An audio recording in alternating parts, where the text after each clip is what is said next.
Morning everybody, CW here. Well, I made it to the end. This is my 5th video in the series, 5 knives in 5 days, or 5 sharp things in 5 days. And I've saved my favorite for the last.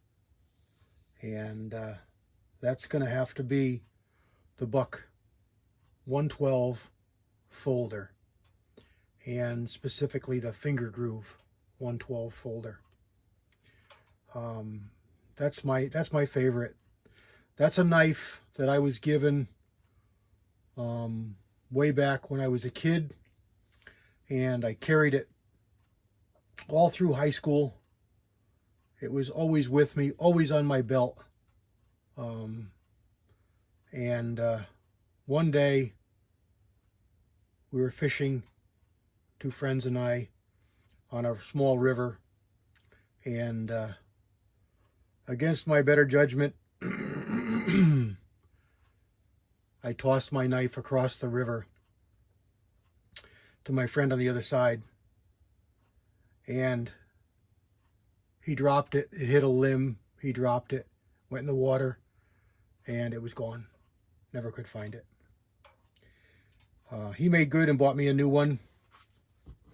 Wasn't really entirely his fault, but he made good on it and he bought me a new one.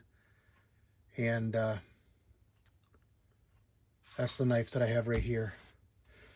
It's virtually identical to that knife that I had all those years. It's the right age.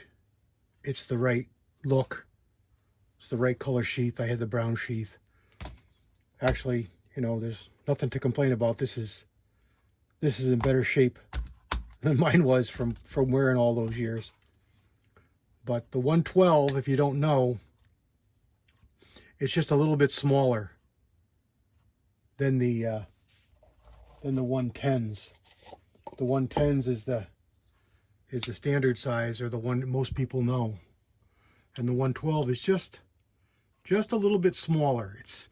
It's the same, you know, heft, thickness of blade, thickness of handles, same style. It doesn't really save you much in weight, but it's shorter.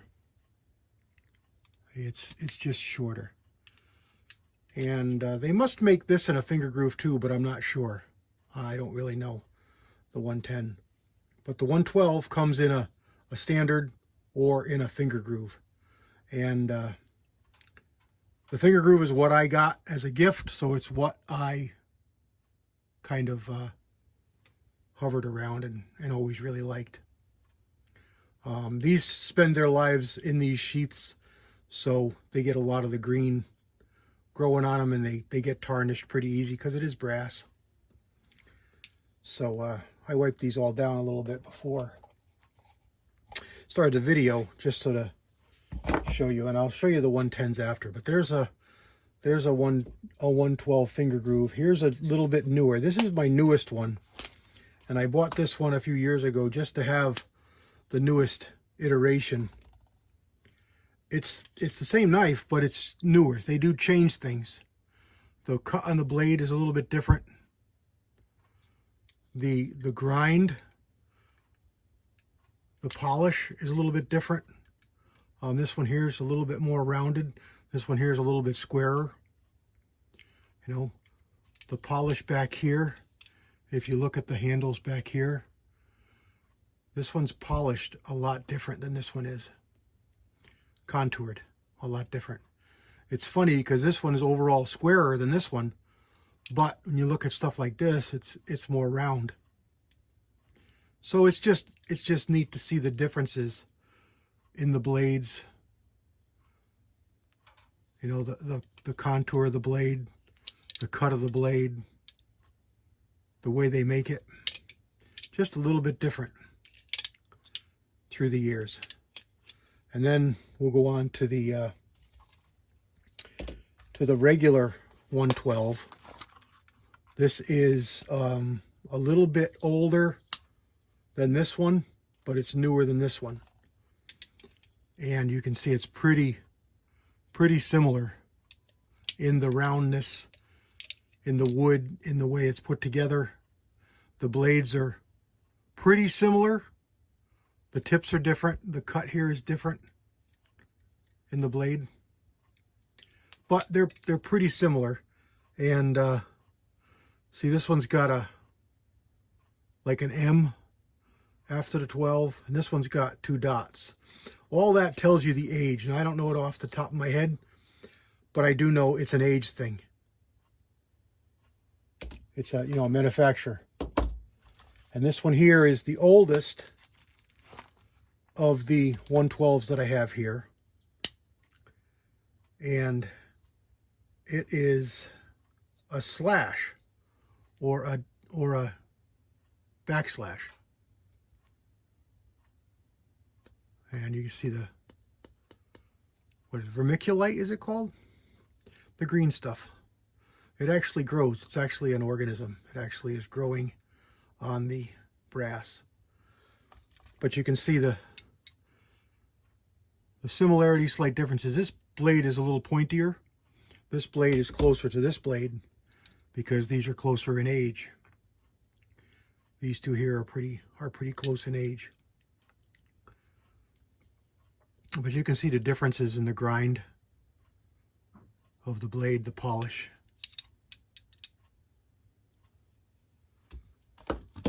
And that all leads us up to this being my favorite because it's my oldest and forever. This one here is the most special to me.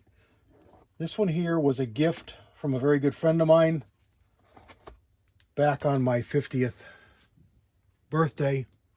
And he had this one custom made for me. CW 50th.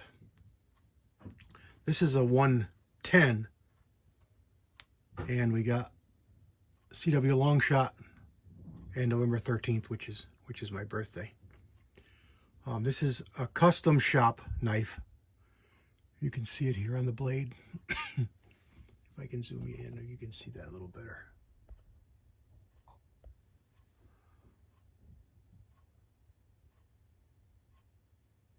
Custom knife shop. And I'll show you the rest of the knife again in close up. So it's all silver bolsters. Again, engraved 50th for my 50th birthday. CW. And then again, CW long shot with my birth month and year. So this one is gutted 1 deer just to say that I did it, and then it got put away, and it spends its life in this box because it's special. I want to use it a little bit just because that's what it was designed, but it's real special, so it doesn't see a lot of use. 110, the sheath never been used. And that's it. That's my, trying to zoom you back out. That's my 5th video in the series. And it's all about the buck knives. And my favorite's the 12s. And my most favorite is that personal 110. Now here's a sentimental 110. This one here was my grandfather's. And my father and I bought him this knife. I remember buying this at the feed and grain store. And let's see if we can get some of this tarnish off the back of the blade here. The back of the bolster. It was kind of growing green. This will all polish right out. It would polish up just as shiny as anything. With just a buffing wheel and a little bit of rouge. It would come right back. You can get a lot of it back. This is just an oilcloth. And you can see a lot of it comes right back. But I show you this one, well, number 1, because it's kind of special, but number 2, the age. Now this has been sharpened a lot, so the blade is thinned down a lot. It's changed shape quite a bit. But you can see how square it is. This is going to date back to probably, I'm going to say I could date it based on the blade, but I don't know it off the top of my head. So on the blade, it does not say 110. It just says Buck USA. And I believe there's period, U period, S period, A period. And that makes a difference in the age. If you look this up online, and I can't really tell. Let's see if we can zoom in and tell more with the zoom. Excuse me. With the zoom. It does look like there's a dot. U period, S period, A period. USA. But I see one at least after the A. So I can look this up and find out when this was made. But I'm going to say early 70s. We bought this for him. I remember giving it to him because he always used straight knives. He used that case knife that you saw in the last video. And we were always worried about him carrying that. So we got him a folder because it was a lot safer to carry. And this knife has gutted so many deer, it's not funny. You can see how much. Let's see. This is a pretty new 110.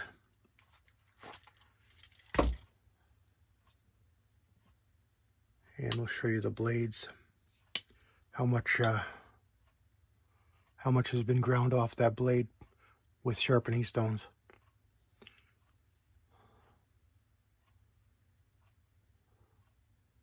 This is a Buck 110T.